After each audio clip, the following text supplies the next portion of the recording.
Kuphatha kanjani-ke wena ngesikhathi abalandeli bamgqumeni bezama ukuvusa imoto yakhe? Kusho ukuthi la emotweni kaMgqumeni, imoto kaMgqumeni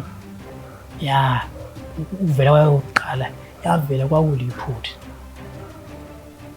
Kwakuliphutha cause ngangikhuluma nengane zasekhaya intombazane WhatsApp esekhaya. So ngibuza ukuthi kwathiwa liyakhithika ekhaya, kwakhithika izulu. Liyakhithika ekhaya izulu. So alikhithiki lapho iyakhithika izulu. Wase ngishuthe isithombe, ushuthi wavela ewindini washutha isithombe kwase kuvela imoto le. Ngase ngibuya ngasiphosta mina isithombe WhatsApp ukuthi kwaseba khona abalandeli abasithathayo futhi ngengibablame. Bayithatha into bayiqala bayiposta ku Facebook isithombe lesi. Sase sitrenda ke sithombe kwaqala kwatrenda indaba yemoto. Kwase kungiphoqa ukuthi angibuye nesithombe official semoto abantu because sebefuna ukubuya bazi ukuthi imoto kanjani. So imoto ngithi imoto yawo 2010.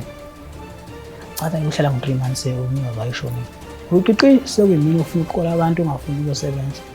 Ngale sengifuna ukuthi abantu bengivusele imoto. Ade ngishusho bona uma comment ukuthi indaba yemoto ngiyithulilana. Senjalo ngilinde ukuthi khona abantu okumele bengidefende phela abantu abaqayona indaba oba uSimomoza. AkuSimomoza kwayena oqala owazotshela abantu ukuthi le moto mayisivukile mina ngizodawa ngayo.